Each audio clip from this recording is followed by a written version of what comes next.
Hello friends, आज हम topic discuss करें क्लास 12 से और जो चैप्टर लिया है वो इंटीग्रेशन। हम इस इंटीग्रेशन में आपको मॉड फंक्शंस को इंटीग्रेट करना सिखाएंगे। लेकिन सच बताओ, इस मॉड फंक्शन का इंटीग्रेशन से कोई लिंक ही नहीं है।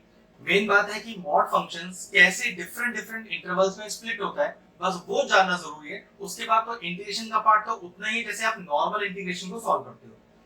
तो अगर मॉड फंक्शंस हम करें तो थोड़ा बेसिक बताना जरूरी है कि एक मॉड फंक्शन हमेशा दो हिस्सों में डिवाइड होता है, एक पॉजिटिव और एक नेगेटिव। अगर वो हिस्सा पॉजिटिव है तो गारंटी कहां से कहां लाई करेगा, वो कहां से कहां तो नहीं, लेकिन हमेशा जीरो से बड़ा या जीरो के बराबर होगा। लेकिन अगर नेगेटिव है तो गारंटी है उसकी वैल्यू जीरो से छोटी होगी। इस बात का ध्यान रखते हुए आपको इस एक सिंगल मॉड को स्प्लिट करना है। वो स्प्लिट वाले मॉड मेरे इंटरवल्स में कैसा बिहेव करेंगे उस हिसाब से हम सॉल्व करेंगे। सबसे पहले क्या करें, एक नंबर लाइन बनाएं। नंबर लाइन कहां से कहां तक की होगी, गारंटीड है कि नंबर लाइन 1 से लेके 3 के बीच की होगी। कुछ और मुझे पॉइंट्स भी मिलेंगे क्रिटिकल वाले, वो कैसे मिलेंगे, इस पर्टिकुलर फंक्शन fx को 0 के बराबर रख के, 0 के बराबर रख के मैं वो सारे पॉइंट ढूंढूंगा जो 1 से 3 के बीच में होंगे। ध्यान रखिएगा, 1 से 3 के बीच में।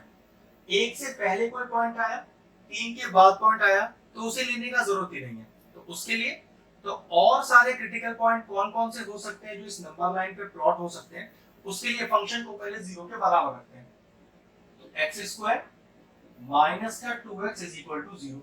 देखो x कॉमन आ रहा है इसमें से, तो x minus 2 is equal to 0। अब अगला स्टेप, तो या तो x 0 के बराबर या x माइनस 2 0 के बराबर। तो यहाँ से एक वैल्यू तो 0 आ ही गया और दूसरा वैल्यू कितना है यहाँ से x इज इक्वल टू 2। लेकिन मैंने क्या कहा था कि 1 और 3 के जो बीच में क्रिटिकल पॉइंट्स आएंगे सिर्फ उन्हें ही प्लॉट कर सकते हैं। अब अगर 0 की बात करें तो भाई ये तो 1 से पहले आता है, तो लीव, इसका तो कोई काम नहीं है, सिर्फ इस 2 को यहाँ प्लॉट कर देंगे। अब मुझे दो इंटरवल दिखाई दे रहे हैं, 1 से लेके 2, 2 से लेके 3, और इन दोनों इंटरवल में ये मेरा जो फंक्शन fx है कैसा बिहेव करेगा वो चेक कर लेते हैं, उसके बाद इंटीग्रेट करेंगे। तो भाई पहला इंटरवल लेते हैं। क्या है आपका पहला इंटरवल, 1 से लेके 2, 1 से लेके 2, और आपका फंक्शन क्या है, इसमें फंक्शन है x स्क्वायर माइनस का 2x। तो चलिए चेक करते हैं कि 1 से लेके 2 में x square minus 2x positive आ रहा है या नेगेटिव आ रहा है। तो यहाँ देख लेते हैं 1 से 2 में, 1 से 2 के बीच की कोई वैल्यू लीजिए, याद रखिएगा बीच की वैल्यू लेनी है, 1 और 2 नहीं ले सकते हैं, तो 1.5 रख लेते हैं। तो यहाँ 1.5 का स्क्वायर, ठीक है, माइनस का 2 इंटू 1.5। याद रखना कोई वैल्यू नहीं निकालनी है, हम तो सिर्फ ये चेक कर रहे हैं कि ये पर्टिकुलर फंक्शन 1 से 2 के बीच में पॉजिटिव आएगा या नेगेटिव, हमें इस वैल्यू का कुछ नहीं काम है, ठीक है। तो 1.5 into 1.5 is 2.25 और 2 into 1.5 is 3। तो पक्की बात है 2.25 में से अगर 3 माइनस करूंगा तो आंसर तो नेगेटिव ही आएगा। तो कंफर्म हो गया कि 1 से 2 के बीच में मुझे अपना फंक्शन नेगेटिव लेना है, ठीक है। चलिए दूसरा इंटरवल लेते हैं। अब दूसरा इंटरवल कौन सा है अपने पास, वो है 2 से लेके 3। फंक्शन सेम है, x स्क्वायर माइनस का 2x। चलिए 2 से 3 के बीच की कोई वैल्यू ले लीजिए, तो सबसे आसान है 2.5 ले लेते हैं। तो 2.5 का स्क्वायर माइनस 2 into 2.5, तो 2.5 का स्क्वायर इज 6.25 और ये 2.5 into 2 is 5। तो पक्की बात 6.25 में से 5 माइनस करेंगे तो आपके पास एक पॉजिटिव आंसर ही आएगा। तो इसका मतलब ये हुआ कि जब आप 2 से 3 की लिमिट लोगे तब अपना पूरा फंक्शन कैसा लोगे, पॉजिटिव लोगे। बस अब रख लीजिए अपना इंटीग्रेशन।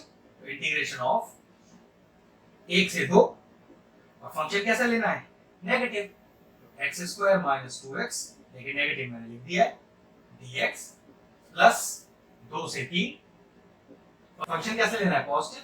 तो x स्क्वायर माइनस का 2x और dx। अब इन्हें सेपरेट कर लेते हैं। तो I is equal to minus बाहर 1 से लेके 2 x स्क्वायर dx, तो माइनस का 2, लेकिन एक माइनस बाहर में तो है, तो प्लस का 2, 1 से लेके 2 x dx, यहाँ पर 2 से लेके 3 x स्क्वायर dx, 2 बाहर, 2 से लेके 3 और x dx। अगला स्टेप देखिए, तो I is equal to, minus तो बाहर, उससे तो मतलब नहीं है, x स्क्वायर का इंटीग्रेशन x क्यूब अपॉन 3 तो लिमिट कहां से कहां तक की है, 1 से लेके 2 तक की। नेक्स्ट 2 बाहर है, x का इंटीग्रेशन x स्क्वायर अपॉन 2 और लिमिट कहां से कहां तक की है, सेम 1 से लेके 2। नेक्स्ट फिर x स्क्वायर का इंटीग्रेशन तो x³ अपॉन 3, लेकिन इंटीग्रेशन में इस बार लिमिट कहां से कहां तक की है, वो है 2 से लेके 3 तक की।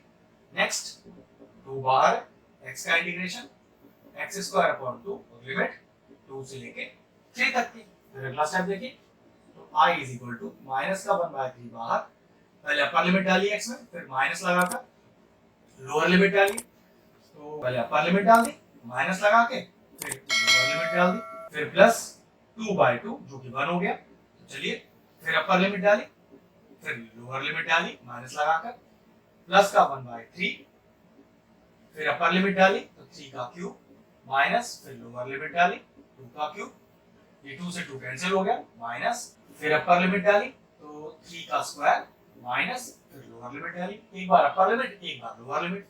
अगला स्टेप देखिए क्या आएगा, तो i is equal to minus का 1/3, ये हो गया 8 - 1, फिर ये हो गया आपके पास 4 - 1 प्लस का 1/3, ये हो गया 27 माइनस का 8, फिर माइनस ये हो गया आपके पास 9 - 4। अगला स्टेप, तो i is equal to 1/3 into 7 plus का 3 प्लस का 1/3 और ये हो गया आपके पास 19 माइनस का ये हो गया 5।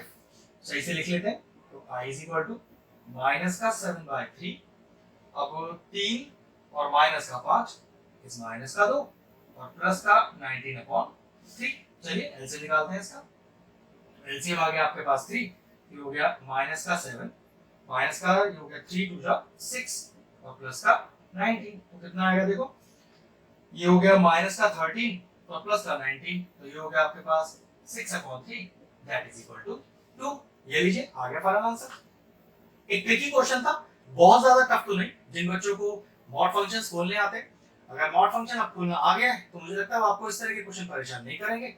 इससे ज्यादा हार्ड क्वेश्चन भी है जिसमें 2 या 2 से ज्यादा मॉड भी लगे हुए हैं, वो सारे वीडियोस आपको हमारे चैनल की इंटीग्रेशन वाली प्लेलिस्ट में मिल जाएंगे, आप जाके उन्हें चेक कर सकते हैं।